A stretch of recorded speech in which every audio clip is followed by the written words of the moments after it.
So hi, everyone. I know we still have some people filing in, but thank you.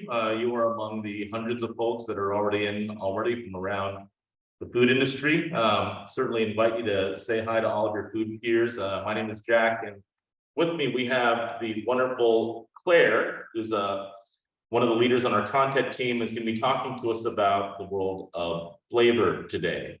Probably one of the first things we all want to do, if I can ask you to just hop in a Zoom, make sure that your chat settings are set so that you're chatting with everyone and not just with hosts and panelists.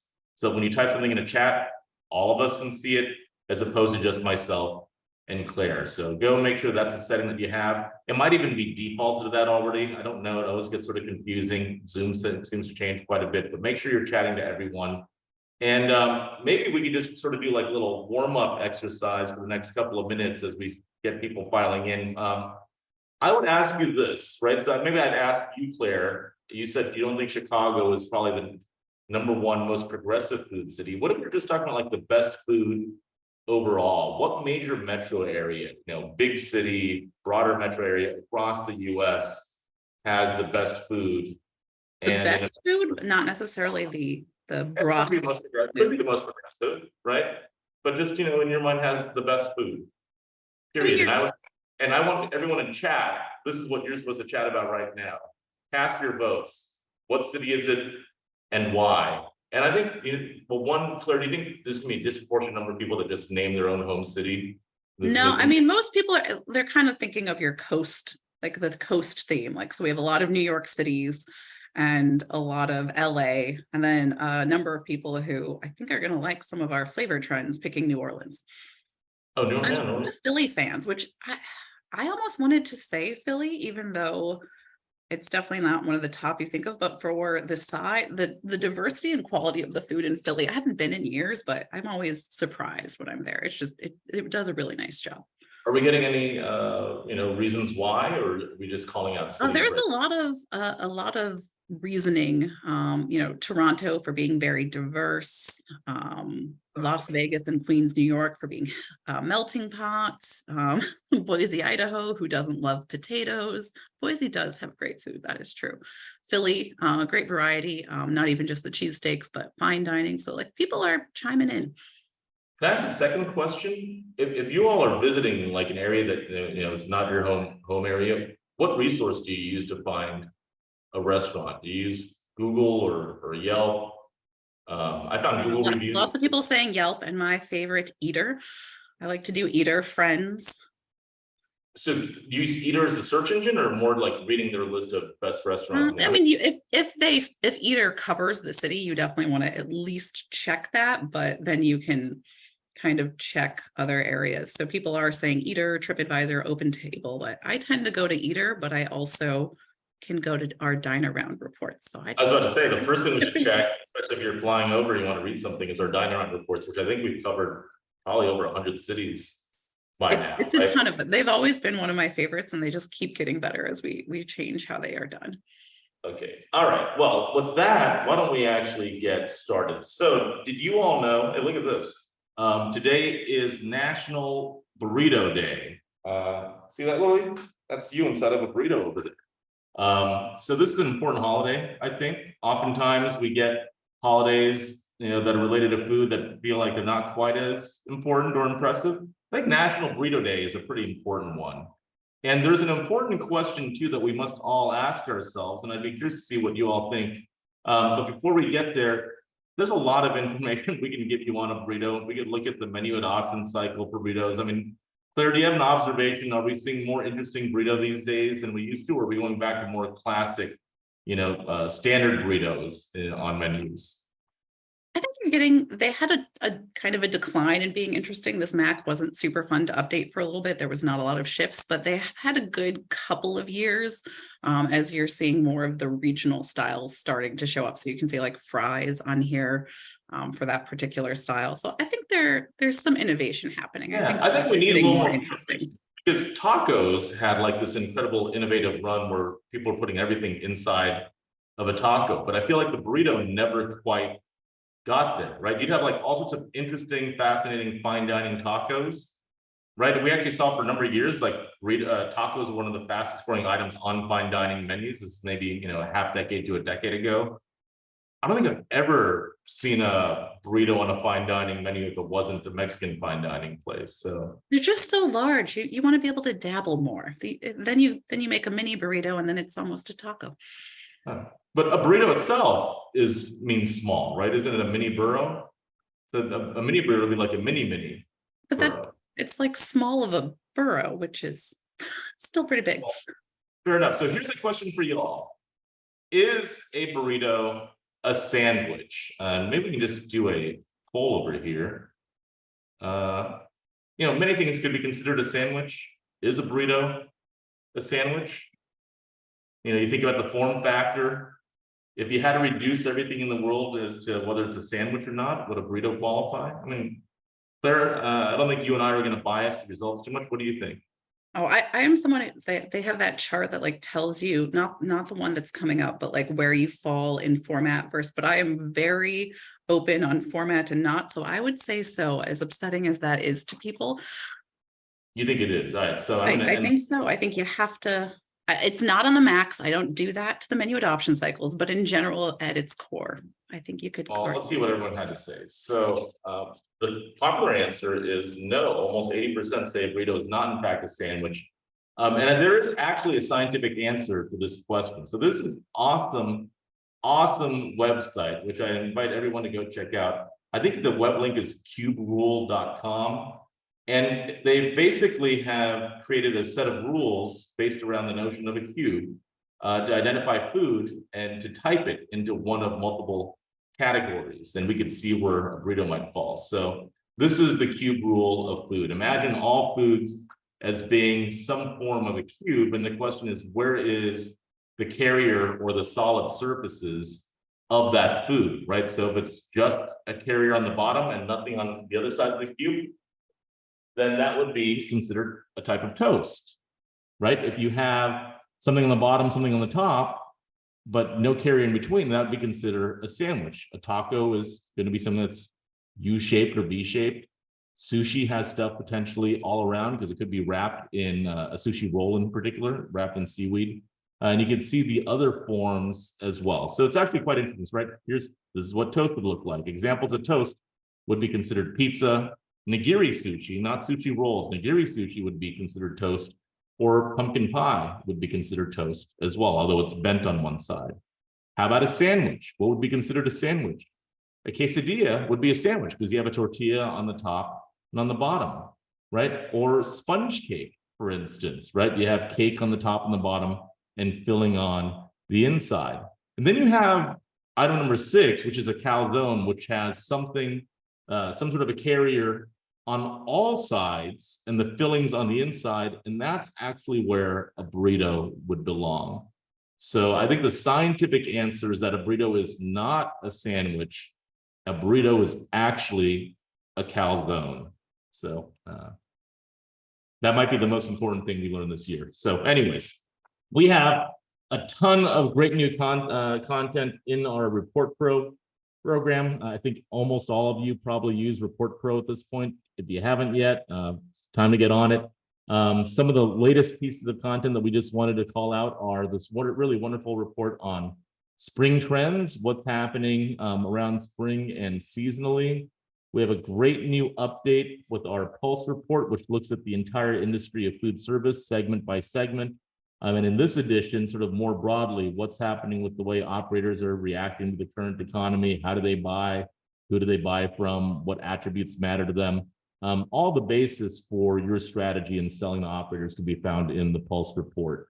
Great new report on healthy concepts from around the globe. You'll find that in there as well. An awesome deep dive on sandwiches. So I guess a burrito would probably not be part of this particular report, but if we do a calzone keynote, maybe we'll find that in there. And the one that I really like that just got published, I think a day or two ago, on intermittent fasting, which we've talked about previously in this webinar as being more common than I think a lot of people think, and certainly something that's been growing in popularity. So tons of stuff in the Report Pro. Go check it out. And you can actually find our old webinars in there as well. So What we'd like to do today is focus on flavor. We're calling this the flavor event, and we're going to sort of intertwine 3 or 4 major flavor trends that Claire's going to take us through, along with some other looks at flavor. So, Claire, maybe you can get us started and talk to us about the first thematic flavor trend that you're seeing these days. Sure. And I'll give a little background for everyone listening on how I came to pick these couple. So when we look through them, obviously we can use our menu trends tool to see what's growing and declining on menus, which tells us what's trending based on all of our other expertise. For this particular grouping, I looked at something a little bit different. We don't use it a ton, but if you use it, you find some really cool stuff. You can actually filter all of that data on just what's happening new item wise. So things that were added this year versus a prior year. The numbers that you'll see throughout are new items from this year versus new items 4 years ago. So it's stuff that anything that's growing tends to grow overall, but this is like really the cutting edge stuff. This is what people like 4 years ago, I was starting to add this, and now it's very much new. I continue to add this 4 years later. These are the newest of new things, and it starts to hint at what might be coming. And we looked at things that had growth for both new items versus the prior 12-month period and the prior 4 years, so that we know that they're more of a longer term theme, and then considered what's happening generally in the industry to find some cool stuff to talk about. So the first one is the French revival. And this one was fun to find in the data because I think some of us think of French as such a classic. It couldn't possibly be a new trend. And the data was showing otherwise. There were several French dishes, dishes that could be flavors, and sauces that were showing up here. And I kind of dug into them to see, like, does this make sense with what we're seeing? And I think it does if we think about how there was first that revival of like kind of the resurgence of the red sauce Italian joint, and how can it be new? We can do, homemade pastas in Italian. How can we do that for French? And you're seeing it in almost all of your major metros. We're seeing new French restaurants trying to do it differently. Of course, there's all of your classic French date night spots that have always been there, but there's a lot of new ones starting to show up in those major cities. And so we have some examples of what that can look like. So this one's in Miami, Florida.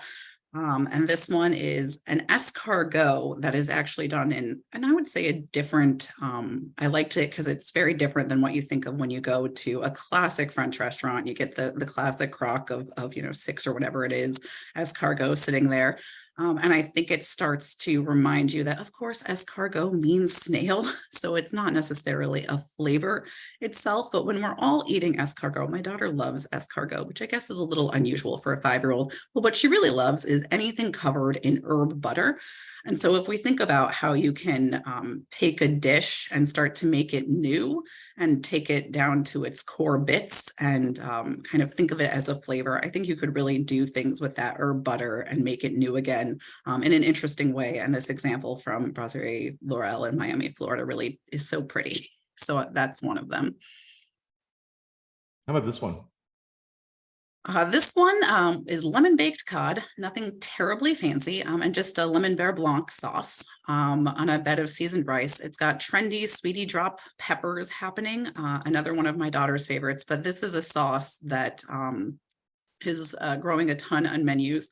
And when I was trying to look about its source and kind of see what else is happening, I found there's actually, I'm not a huge TikTok person, I'll do Instagram, but there's actually a ton of people teaching people how to make traditional sauces on social media because it's a skill, right? That's a skill chefs have, and it's certainly not something I do a lot myself at home, but they're not actually that hard if you know the details. So I think that's part of what appeals to people. It's just a simple, basic flavor profile that can that really requires a great amount of skill to do perfectly, and I think that is why it's appealing to people.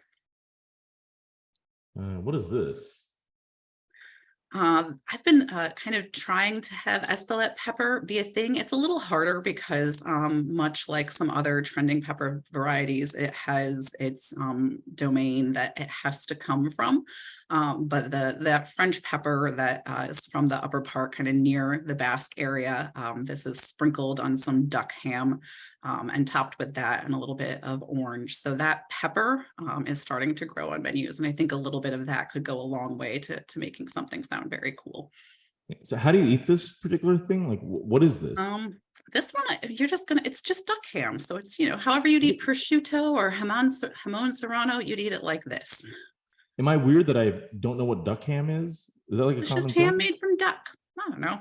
It's a fancy way of slicing duck breast. What's not to You like? just you eat it like a charcuterie type of item, or you put it in a sandwich, or what do you do with this thing? I mean, you could put it in a sandwich. It'd be an expensive sandwich, but you just kind of eat it plain. Maybe they served it with bread, but you're probably just, peeling slices off with a fork and eating it as it would be in any charcuterie application. Oh, okay. And this one. And this is tartare. Steak tartare is actually growing faster, but I pulled out the data for tartare specifically because that's one that is a really good dish that you can do as a flavor. Obviously, it's the preparation of raw, but once you remove the steak element, it's really just about that like pickled shallots and those capers and all those really big flavors. And you could tartare anything if you really wanted to. And I think with the egg on top or any sort of kind of creamy element on top, if you wanted to not make it, this is no longer like a vegan or vegetarian, depending on what else they did to it. You could put anything creamy on top and it would be pretty appealing to a lot of people, or could become a sauce-like element. So is that the idea that we're seeing like an expansion of tartare beyond steak and it's going in funky directions now? Yeah, and it's done that for a long while.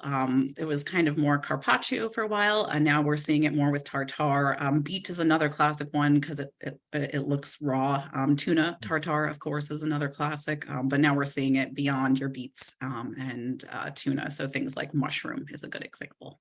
Cool. Well, I wanted to maybe just do a quick gear change, and then we'll come back to Claire and some other flavor themes that she's seeing. And maybe just ask a question for all of you that if you're an operator or if you're a manufacturer that sells to operators, one of the questions you always ask is, does your menu actually align with the local taste? You think about where you actually have stores, or where your customer has stores. Does the menu that's being offered up sort of make sense to that, given that? And, one thing that we know is there's a heck of a lot of diversity across the US, and we could sort of start by chunking really big or chunk down really small. And by that, I mean, the level of granularity in terms of how big of a geographic area we want to look at. So a lot of times, we think in terms of 4 super regions across the country. That's like way too big. I mean, everything gets really muddied at that point. You can go a little bit more specific and look at individual states. And we could look at something that's so broad and so general, like, hey, what types of restaurants are more common in certain states than others, right? Like, we're not even getting to the level of the menu yet. This is just like, the specialization of restaurants. What cuisine type do they focus on? And here's like a little bit of a heat map that shows you in the case of barbecue, right? Barbecue restaurants, where are they more common? Yeah, so you're going to find them a little bit more in the South, and that's I think the red ones. What is that? Alabama and Arkansas, I think, unless my geography is really bad. So you're going to see more barbecue restaurants in Alabama and Arkansas, versus if you want to get a Cuban restaurant, I mean, that's going to skew obviously extremely heavily towards Florida, and really not so much, pretty much anywhere else in the country. Chicken wing restaurants, interestingly, more common in the South, but also really hyper focused in Georgia. The percentage of restaurants in Georgia that are wing restaurants is just much, much, much higher than any other part of the country. Or if you want to go out and have a drink, it seems like the northern part of the country seems to like to do that quite a lot more, where you have a really high concentration of bars, specifically in Wisconsin. And is that North Dakota? I think that's North Dakota. Lots and lots of bars over there. But you start getting a sense, right? There's just like different types of, we're not even at the level of food yet, but just different types of restaurants are more common in different places. Buffet restaurants more so in Mississippi and Nevada because of Las Vegas and Reno. And the list sort of goes on and on. And the reason why we're bringing this up is just to remind us that depending on where your stores are, local palates are going to be a little bit different, especially in terms of what people have some experience with. And one other way to think about regionality is what we call the race to 90, which is how many different cuisines do you have to blow through before you can account for 90% of all restaurants in a particular area. And we're going to use Memphis as a specific example over here. So Memphis is a lovely, lovely place. And we're going to look at the broader metro of Memphis. And I'm going to show you how we're going to interpret these numbers. So each one of these bars that you see represents the percentage of all restaurants cumulatively in Memphis that would be represented by that number of cuisines. So I think the easiest is to walk us through an example. So the most common type of restaurant in the greater Memphis area is what you'd call a varied menu restaurant. This is something like the Cheesecake Factory, for instance, right? They have a menu that's not a particular type of cuisine. It sort of has a lot of different things on it. And varied menu restaurants account for just a shade under 20% of all restaurants in Memphis. The number 2 type of restaurant in Memphis are Mexican restaurants.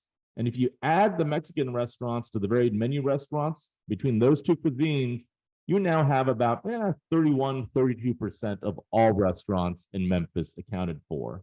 Then when you add in barbecue restaurants, you're up to about 36, 37%. If you add in bars and grills, you're up to a little bit over 40%. And if you add in Chinese restaurants, you're at like 46, 47%. So the top 5 cuisines in Memphis collectively represent a little less than half of all restaurants in the area. But what we care about is this 90 number over here that we have highlighted in green.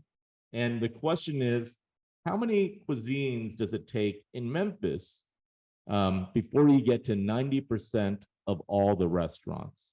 And as you can see from this little green line, the answer is 20. You'd have to go through 20 different cuisines cumulatively to account for 90% of all the individual restaurant locations in the greater Memphis area. And you can see what that race to 90 number looks like for some other parts of the country, right? So in Miami, it takes 29 cuisines to get to 90% of the restaurants. So that's going to be a much more diverse food scene. There's just a whole lot more stuff. It's not all just varied menu restaurants or whatnot. There's more cuisines you have to go through before you can get to 90% of all the restaurants there. New York's at a 26. And remember, we're looking at the greater metro areas. So it's not just the city of Miami or the city of New York, but the broader New York metro, the broader Miami metro. Las Vegas is at a 27, Phoenix is at a 26. These are some examples of some of the cities that have the most diverse food scenes in terms of that race to 90 metric. I think LA is like a 26. I think Tampa is like a 28, for instance. So these are like among the ones that you'd say have like the most sort of food diversity in terms of their restaurant populations. If these are the ones at the top of the list, what does some of the ones look like on the other end of the spectrum? What are some of those metros that just don't have as many cuisines that you have to go through before you get to 90% of all the restaurants? And here's what that list sort of looks like. We presented this on stage a little while ago at an IFMA event. If you haven't been to an IFMA event, you should check it out. They're fantastic. And I didn't even know how to pronounce this correctly. And I may even butcher it again right now. My understanding is this is pronounced Wausau. Is that right? It's not Wausau or Wausau. It's Wausau. Lots of people in the comments are confirming. It's Wausau. Okay, great. People in the comments, you must know your geography because it was unknown to me. And people in Wausau don't have a ton of cuisine diversity.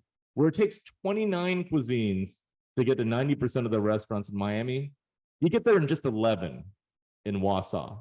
It doesn't take a whole lot. There's not a lot of different types of restaurants in Wausau. And you can see that what some of the other major areas around the country are that have a much, much shorter race to 90%.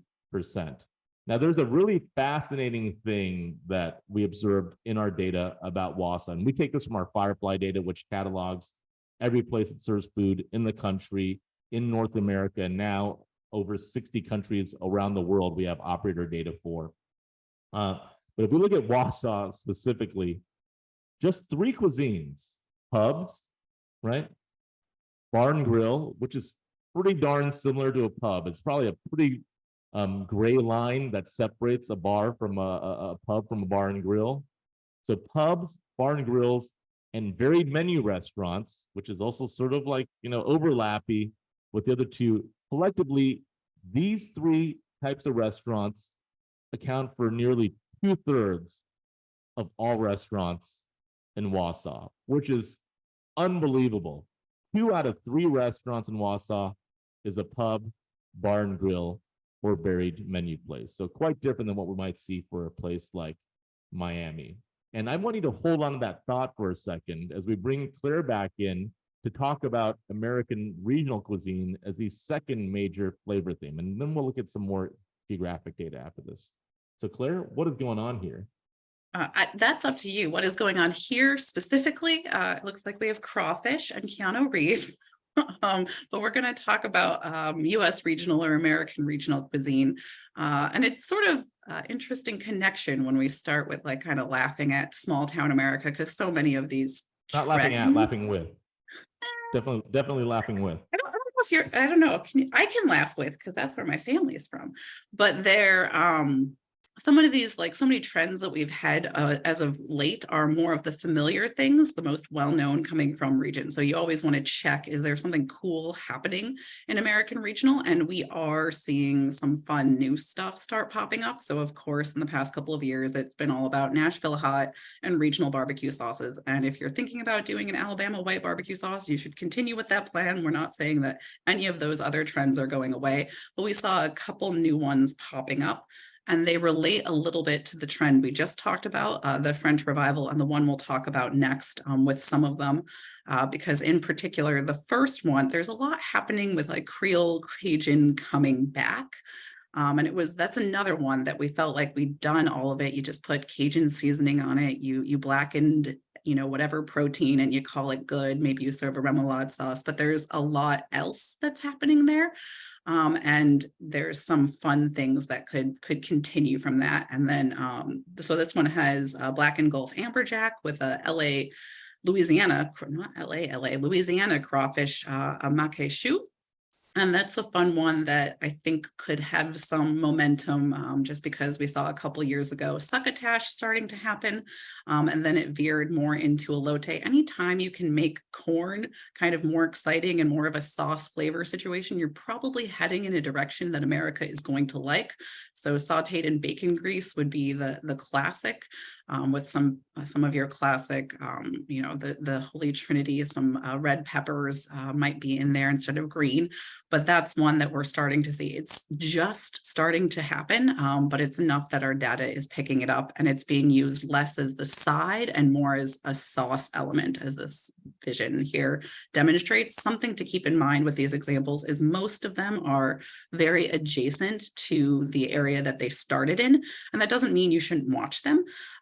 But what we do notice is that trends tend to happen, the region that they come from, the people there will start to be more liberal with how they're used. So it's, this is usually a side dish. I'm going to instead use it more like a sauce. And that's our cue as people from not that area, that we can actually start menuing that item and maybe even think of it more broadly. So that's the first one.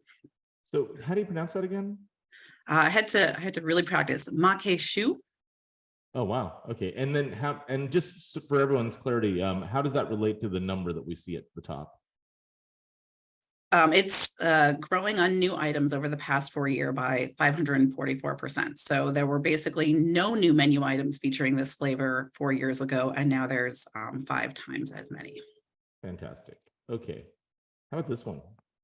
This one I like because we have the whoopie pie as like an extreme dessert martini situation. So your New England, it's kind of controversial where it's from. Most people want to say Pennsylvania. Lots of people would tell you Maine. Some mock shoe is another pronunciation that people are noticing, but the ones I found, maybe it depends on accent and others, but mock shoe is another pronunciation the comments are saying. So the whoopie pie I like because it can be both a dish. You'll find it very rarely outside of the Northeast, but it can also be distilled down to the most common flavor, which is that kind of like marshmallow cream type middle situation, and then that chocolate usually outside. And this is a good example of a version of that. Black walnut? Black walnuts, this one's been growing for a while, and we often, I don't want to say we ignore it in the data, but it's driven entirely by black walnut bitters. And that can happen sometimes if there's a particularly brand at the front. We also saw that with poblano bitters a while ago, but that's one that's growing, and it can work because it's a nut native to North America, very commonly done in things more on the East Coast. So that's another one that's growing, and it's easy to integrate into, especially cocktails, but desserts would be easy, and potentially some other applications. And you want to pronounce this one for us too? Oh my gosh, Meunière sauce, Creole Meunière. Am I doing that right? I also had to triple check that one. I'm not a French trained chef, just a trend person. People are confirming I did it right, and I've practiced correctly. I liked this example, even though it is from Louisiana, which is where, one of these kind of home versions, you can see that it's kind of connecting to that French is new, because Creole and Cajun have such close ties to that, especially more the Creole side. And then I like that this one uses it in a savory application to make a cheesecake. So you can certainly do unusual things with it, even if it seems like just something you put to the side of a seafood item.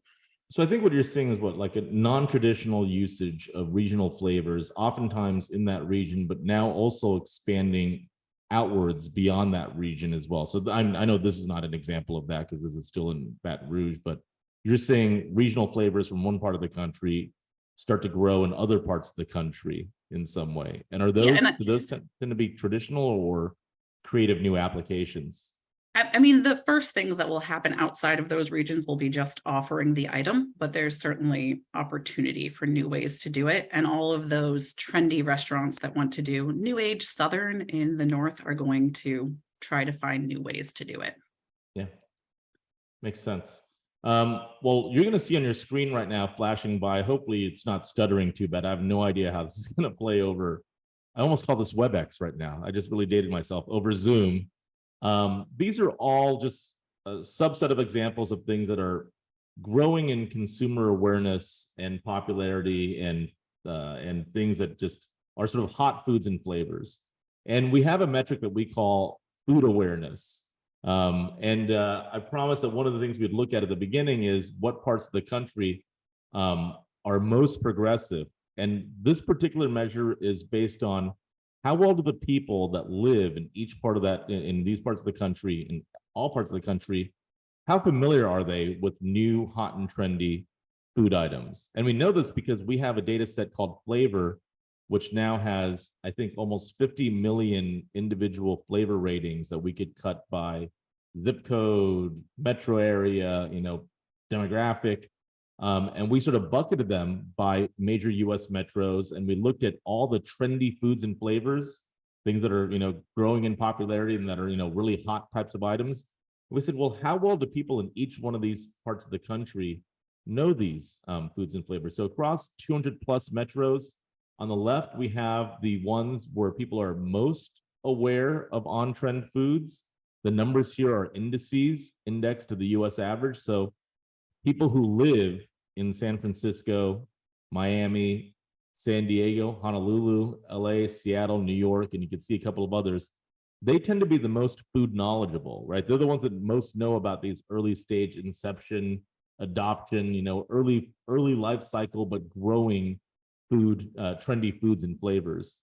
The ones that are least aware on the right-hand side, I mean, it's almost sort of shocking that we made that observation about the lack of restaurant diversity in Wausau, and Wausau actually tops the list in terms of parts of the country where the people who live there are least aware of different new foods and flavors. So, look, if you want to do like a food tour or something, or a dine around, you probably want to stick with the stuff on like the left list and probably avoid the places on the right list. And I would like to use this as an opportunity for anyone that lives in one of the areas on the right list. This is your chance in chat to defend your hometown. I have to say, Jack, I never noticed Traverse City on that list. Is super surprising to me that it's what, I guess, those that live there, but the food scene in Traverse City is actually pretty good. So, okay, I think there's like this weird mental thing that happens where a lot of times you hear people say, oh, you know, the food scene here used to be sort of crappy, but boy, we're really turning into a foodie town now. I feel like in some cases, yes. In many cases, nah, not really. You maybe have a couple of extra good restaurants that you didn't used to before, but you're nowhere near like the left list, I think. But look, prove me wrong. This is based on data. This is based on people saying, hey, do I know this thing and do I not know this thing? And it's based on a lot of data. But I would invite anyone that knows these places on the right or who lives there, defend your city now in chat and tell us Does why. somebody in chat defend my favorite vacation city? Defend Traverse City. They have Well, they have so an look at your amazing vacation. Middle You Eastern probably know cafe a there. handful of really cool restaurants there, but on average, are those the restaurants that people who live there go to all the time? And are there a lot of them, or is it just a few? Oh, I of don't them? think I believe that the people there are not, but the food scene is for visitors is very strong. For visitors, maybe like the 5 or 6 restaurants that they go to. Anyways, so we can look at this a different way, which I think is really utterly fascinating. We have 2 axes over here. One is that food awareness metric that we just saw, right? The thing we just saw with all those different cities. And the other is ethnic restaurant diversity. And each one of these dots, instead of doing a major metro area, we've plotted area codes, telephone area codes, like that old school telephone area code, because it gives you a little bit more granularity than a major metro area does, right? Like a single metro might have 4 or 5 area codes in it, so you get more dots this way.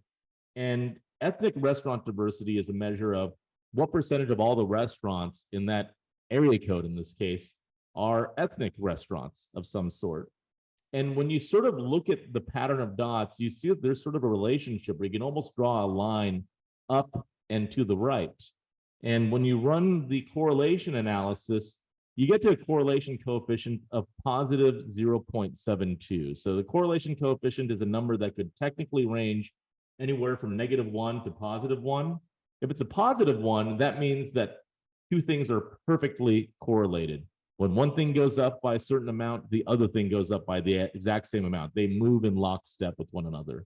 A 0.72 is pretty darn close to a 1.0. It is a really strong correlation. You hardly find things in life that are that strongly correlated, but here you see it. The percentage of ethnic restaurants in an area correlated with how food aware the people in that area are, or is or are, I don't know.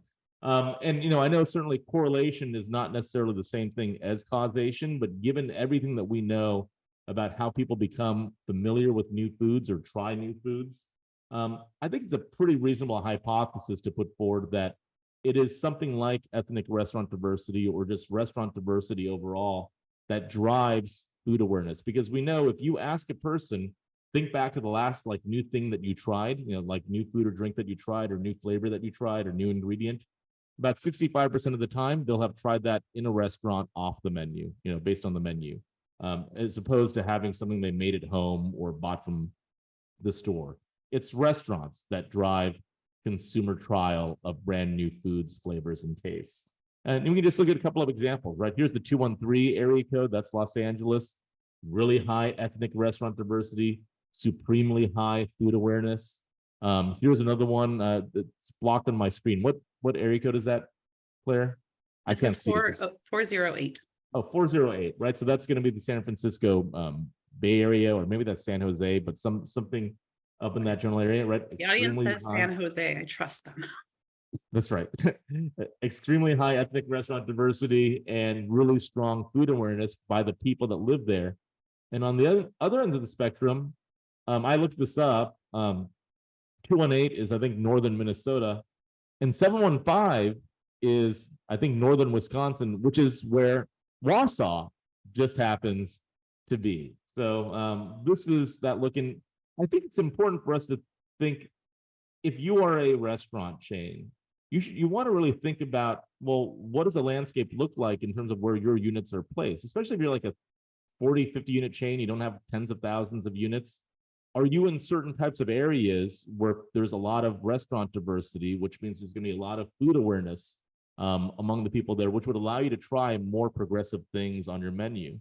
Or are you sort of, you know, only located in the 715 and the 218, which means you're probably going to have a different type of an audience there. So if you want us to run this analysis for you, yeah, come to us and we'd be happy to take a look at your system and tell you what we find. So I think the lesson is that restaurant diversity and consumer food forwardness, they really do go hand in hand. And it speaks a lot to just the importance of the restaurant industry overall in terms of driving forward consumers and their palates, right? If it weren't for restaurants, you wouldn't have consumer food forwardness. And as we continue forward in 2023, depending on what happens with the economy, I know there's gonna be like some like internal pressure to focus on value and some of these other things.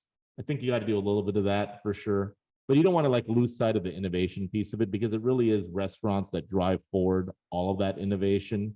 And if we lose that, we lose basically the thing that makes restaurants appealing to people. So with that, we will go to theme number 3. Claire, what is going on here? This one is kind of a great follow-up to the last section of how to innovate while still being cautious in your own way. And it's those old done new. And anytime there's a challenging economic situation or a recession, we saw this a lot. I started as an analyst in like kind of with our 08-09 data year, and you really saw it happening then. It looked like nothing was going on, but what was happening is that the innovation was happening to stuff that seemed more familiar and older. And so this is kind of one of those, these are all, I also love some of these old trends. So when they pop up in the data, I really want to double check and see like what's happening with them. How are you making this new and cool? So one of them that's growing is schnitzel, which being from the Midwest and German American, I have a soft spot for. And there's, you can do cauliflower schnitzel, which is a classic example, but I liked this swordfish schnitzel because it's so different. And schnitzel is one where it's a dish, and obviously it's not necessarily a flavor, but anytime you encrust or bread something, you are heading towards flavor area. You could play with how that breading goes and do all sorts of things with the schnitzel preparation to get something cool. And this one has the cauliflower puree and all that stuff. This is another fun one. White Russian is showing up. So is Black Russian, but there's some noise there because that's part of it is Black Russian bread. This one, of course, being White Russian, taking the drink and doing cool stuff with it, either using it as a flavor or adding flavors. And this one is a really fun opportunity with the 25th anniversary of Big Lebowski coming up. They're going to be re-releasing it late mid-April for the 16th. So you can do an LTO really fast with this one. And then tonado, another fun one. Anytime you can do a creamy dressing and then make it a little interesting. This one using usually tuna is the classic. Sometimes you up the fishiness taste with anchovies, which people are not as freaked out by anchovy in dressing thanks to Caesar dressing. So this is one where it's used not to top veal, which would be the old school way, but instead as a creamy base for something that's newer and lighter. Again? It's an Italian cream sauce with a tuna flavoring added. Oh, wow. Okay. And then this one, chocolate malt is growing on menus, which of course you could just do a milkshake and everyone would be happy. Everybody likes a malted milkshake, but using it to really dial up some of the flavor and add that kind of unique malted taste to a chocolate cake is a newer way to do it, though you could certainly do it in any other, you could do a breakfast LTO, like a breakfast starch with Whopper type candies on it, and it would be very broadly appealing both to younger people who think it's new and older people who are more familiar with it. So I think after like the 2008 financial crisis, we saw a lot of nostalgic flavors come back, but they tended to come back in formats that were not too different from maybe the way they were originally offered. Now we're seeing sort of old school stuff come back, but they're twisted up in a new, more creative way. Is that? Yeah, I mean, you can certainly find just bringing it back and doing a milkshake, but you can use it. If you think of them as flavors, you have a lot more possibilities to make it cool and innovative. Yeah, that is awesome. Well, I want to show you, talking about flavor, I want to show you some really, really awesome, exciting data that we were just able to tap into from our flavor service. I'm personally like super jazzed about this because one of the things we always wanted to do since we launched the service years ago was to accumulate enough data that we could do what's called a cross-liking analysis. We have we track over 4,000 foods, drinks, flavors, ingredients, you name it, in our flavor service. And we want to understand how each one of those 4,000 things relates to each other of those 4,000 things. I mean, you do the quick math, 4,000 times 4,000 is 16 million. So there's that many sort of associations, or 8 million if you divide it by 2, just a lot of stuff. And what you're looking at right now is a flavor grid that's created from that data. We're looking at a grid of maybe just like 75 by 75 or something, which is a minuscule percentage. So that's what, 5,000 out of 8 million. So this is like less than 1/10 of 1% of the data. And I'm going to show you how this grid actually works as we look at something that we call a cross-liking analysis. So every single row in this grid represents a different food, flavor, ingredient, you name it. So this row represents ginger beer. This row represents bone broth. And each column represents something different as well. This column represents Chipotle, the pepper, not the restaurant. And this column represents something like Melba toast, which I didn't actually, this is like one of the things I've heard of before, but I didn't really know what it was. Do you all know what this is? Do people know what this is? Is it like, have you heard of it? Don't really know what it is? Do you definitely know what it is? Or have you not even heard of this thing before? Vast majority are familiar, many of whom had it growing up. Huh. Okay. I mean, to me, it's like a cracker posing as bread. Basically, it's like a fake bread cracker is sort of what it looks like to me, but it's basically this. This is Melba toast. And we could look at, let's say, the associations between something like Melba toast over here and an apple fritter. So what we're showing is of people who like Melba toast, they are also 30% more likely than the general public to like apple fritters. So you start seeing like groups of liking. Now, we're not saying that you're going to put an apple fritter on a Melba toast. We're just saying you like Melba toast by itself, and you also like apple fritter by itself. And the people who like Melba toast are more likely to like apple fritter than the general public is. And with this, you could start understanding like, well, geez, like how do clusterings of likings happen across a population? People who like corned beef are more likely to like apple cobbler by a pretty impressive 17%. And this sort of starts making sense. You think about like the person in your mind eating a corned beef sandwich, or you think we get really jazzed about a corned beef sandwich, that's a pretty good chance to get jazzed about an apple cobbler as well. Or if you go, let's say to another portion of the chart, right? People who like aguas frescas are also more likely to like boba or bubble teas by 15%, which is a pretty big gain. So I think like normally maybe 10% of people like boba, like bubble tea. It's like 25% among people who also like aguas frescas. People like aguas frescas are massively more likely to like horchata. People who like pozole are massively more likely to like horchata as well. Then you have something like this. People who like Waldorf salad, they don't like horchata, like not nearly as much as anybody else. So you could tell from a grid like this, hey, if someone likes X, are they more or less likely to also like Y? And for those of you that are constructing a menu or have customers that work on menus, this actually becomes a pretty interesting tool to understand, well, what makes sense for a menu if I want to sort of appeal to my customers? Let's say I have a series of items that my customers already love, or certain, standout flavors that we're really known for. What are other things that we offer right now what are things that we don't offer right now that would really appeal to that same group of customers? And we can now look at that flavor by flavor by flavor. One thing we learned is some people just really like raisins, for instance. Of people who are more likely, who like oatmeal raisin, what are they also more likely to also like? And here's the list, the top list of among 4,000 different things.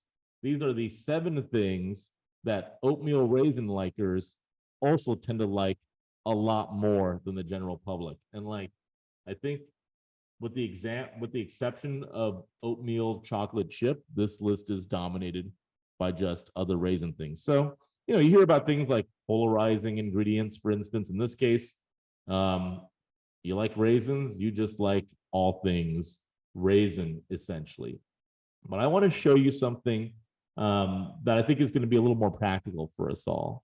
So imagine something like acai, for instance, right? You know, something you might find like in a smoothie bowl. And we could look at an interesting chart over here. I'm going to show you a couple of different axes. The first is general population. And the second is among people who also like acai. And we're going to draw the one-to-one line. So a dot falls along this line. That would be an item or an ingredient that someone in the general population likes just as much as an acai liker would like.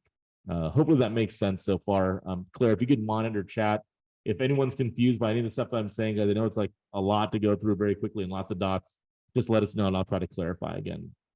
So again, general population versus people who also like acai. Each one of these dots is a different food, flavor, ingredient, preparation method, you name it.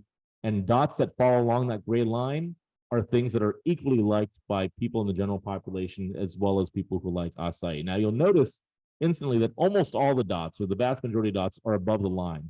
And that's a simple thing, right? People that like one thing tend to like other things in general. So I wouldn't focus on just that. What you want to focus on is the distance to the line, the distance to that gray line, right? So you have something like goji, right? People that like acai, it's probably not a big surprise that they're much more likely to like goji berries than are the general population. You'll actually often find acai and goji in the same, you know, smoothie bowl or something.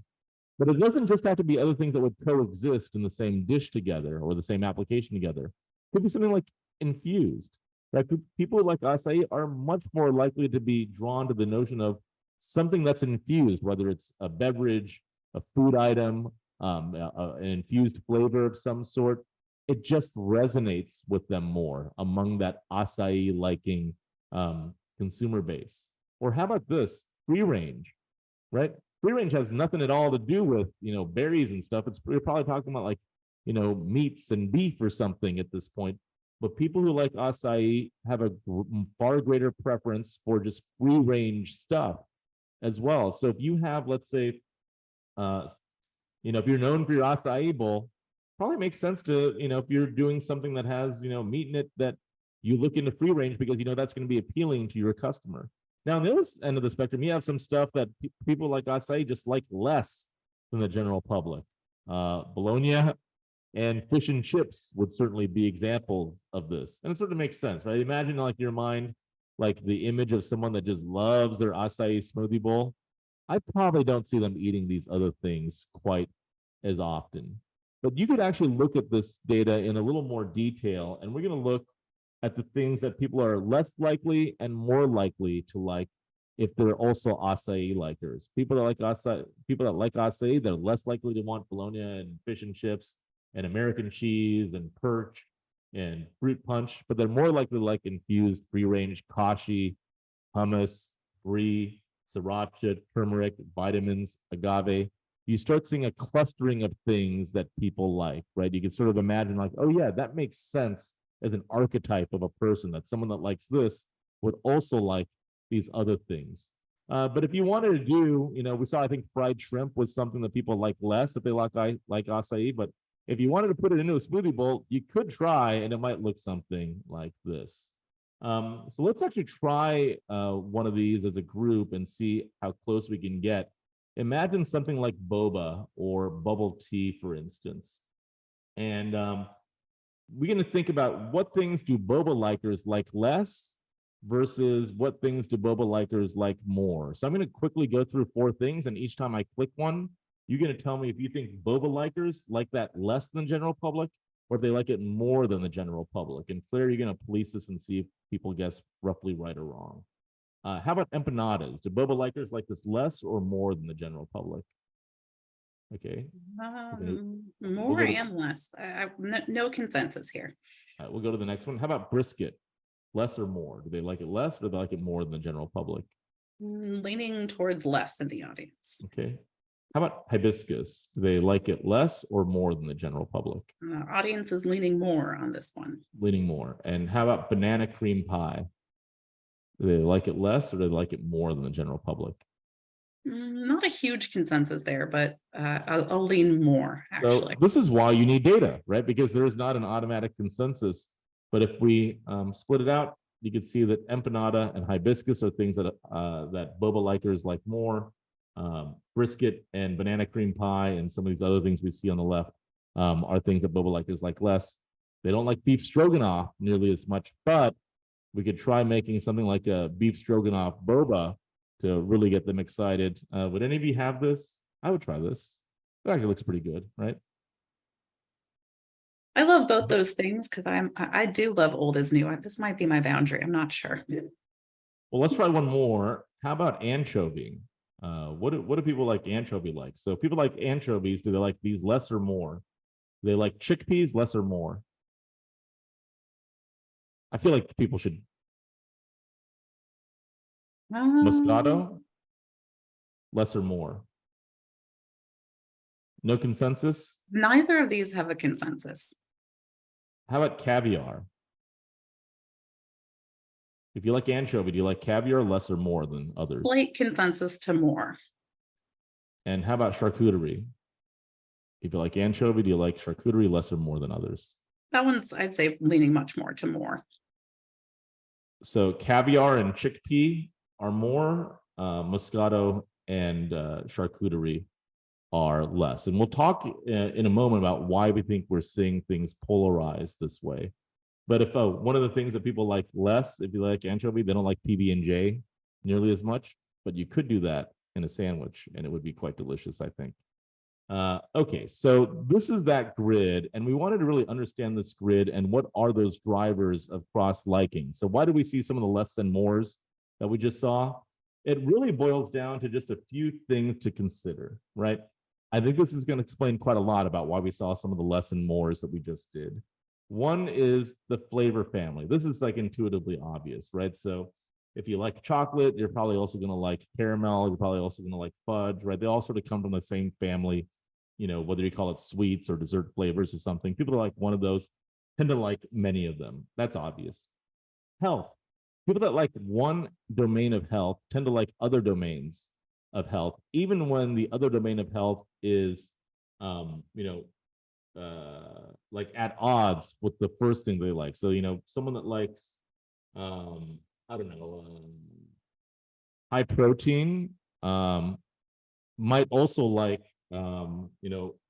protein restricted high carb, right? They don't go together, but they're both in that family of health. And you have this sort of like this general healthy halo that exists, that people that like one aspect of health tend to like multiple aspects of health. Food era. This is where it starts getting interesting. And I think this is where you saw some of the anchovy stuff a little bit, which is you think about like the era in which that food really became, it was either introduced or became popularized. And do things belong to that same era or not, right? So I think like charcuterie and Moscato probably feel, maybe they had some like more of a revitalization more recently. Whereas what were the other ones that we saw for anchovy, the other categories? I think, like chickpeas, for instance, it's a little bit more old school. Or you think about like really recent food era stuff like boba, for instance, or poke, right? These are sort of more recent food era items as opposed to really classic things. Progressiveness. So this is a little bit different than food era, where it's not just necessarily when it was birthed or popularized, but has it become trendy in some way, or is it really, really early stage in some ways? One of the types of things that people in, Miami or San Francisco know really well, but is not as well known to people in Wausau, for instance. Regional tastes. Claire touched on this earlier, but you often see foods from the same region clustered together, right? So people that like crawfish are probably likely to like, many other regional items from New Orleans or Louisiana. People that like grouper are more likely to like key lime pie or something like that. And then global influence. And this thing is one of the most interesting ones, which is people that like foods from other parts of the world, from one part of the world, are also more likely to like foods from other parts of the world that have nothing to do with that first, that the first part of the world we're talking about. So people that like Latin American flavors are also more likely to like Asian flavors. They're also more likely to like Middle Eastern flavors, for instance. It's this underlying like openness to, global influence, and it's not tied to just a specific part of the world, but it's being generally open to foods from everywhere. That ties things together. And I think what you want to think about as a brand, if you're a restaurant chain or if you sell to a restaurant chain, is what does your menu represent relative to this? You know, a lot of times we do something in research, which is super helpful, called a turf analysis. If you're not familiar with what that is, that basically says like, hey, how do I create an assortment that has the broadest appeal to the most number of people, meaning that there's at least one item, you know, in my set or my menu or something that, you know, that someone's going to like. So it's like, how do I get a menu that appeals to everybody?